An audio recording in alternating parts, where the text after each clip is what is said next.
Yo, this is Jay from Straight Smoke Gaming. In today's video, I'll bring you a Thursday night sim, week 11 here. We got the Tennessee Titans at the Green Bay Packers. Pretty interesting game here. You got Derrick Henry, one of the best running backs in football, going against Aaron Rodgers at home, frozen tundra. One of the better quarterbacks in the game. I don't care what people say. He's having a bad year. Still one of the better quarterbacks. So let's go ahead and get into our picks here at the channel. We got Jay and Orb both taking the Titans. Ovi's going to take the Packers. Now we're going to go ahead and take a look at us and Madden's records throughout this. So taking a look at it all, Jay, Orb, and Ovi, we're all 5-5. And we got Madden at 6-4 so far throughout the season. So pretty close all in all. But let's go ahead and go into the individual stats for Week 11. So starting off with Green Bay Packers quarterback Aaron Rodgers. In the 7-game sim, he averaged 288 yards passing, 2 touchdowns, and 1 interception. Ryan Tannehill averaged 234 yards passing, 3 touchdowns, and 1 interception. So, pretty good game from Tannehill. If Tannehill can give you 3 touchdowns to 1 interception and a run-first offense, I think you're going to have to win that, I would think. Rodgers, 2-1. As we know, they don't got Devontae Adams anymore, so it's been struggling a little bit.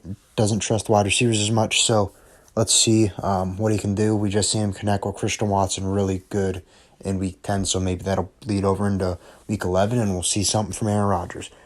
Now going on to the running backs, as you know, Packers kind of have a committee with A.J. Dillon and Aaron Jones, but just because Aaron Jones is a higher overall than Madden, we're going to go with him as the lead back.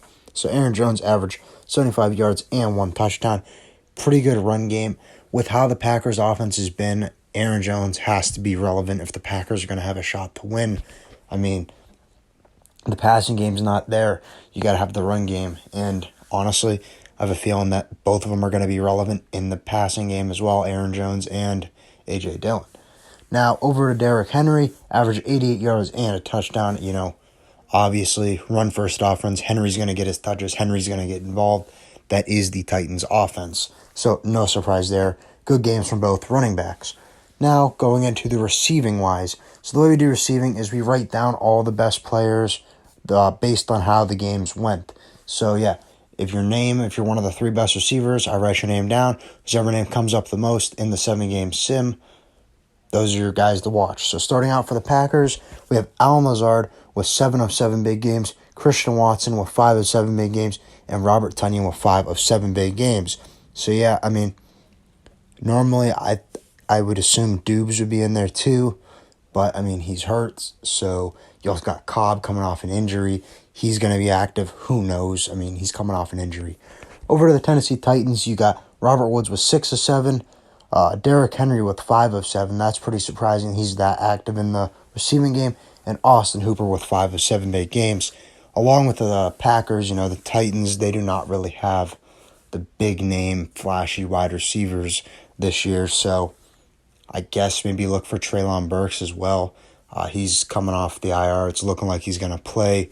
So that's something to watch. But, with Cobb and Burks, it's both their first game back. So who really knows how effective they are going to be.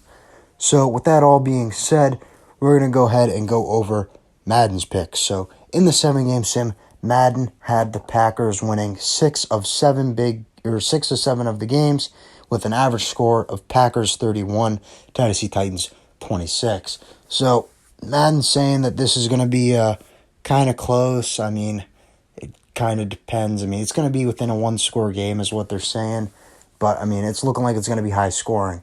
So with that being said, let's go ahead and take a look at other information that you might want to know. From the sim, both teams' run games were good. I think you could tell that from the stats. So that's something to watch for.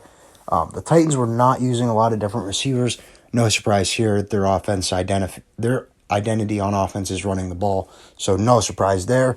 And if Tannehill normally has a good game in the sim, it's a close game. I do not think that it is going to be as big of a blowout as Madden is saying, but we'll have to see. So that's all we got in this video. If you enjoyed, please remember to like and sub for more Madden, GTA, and Red Dead content, and we'll see you in the next video. Bye, guys.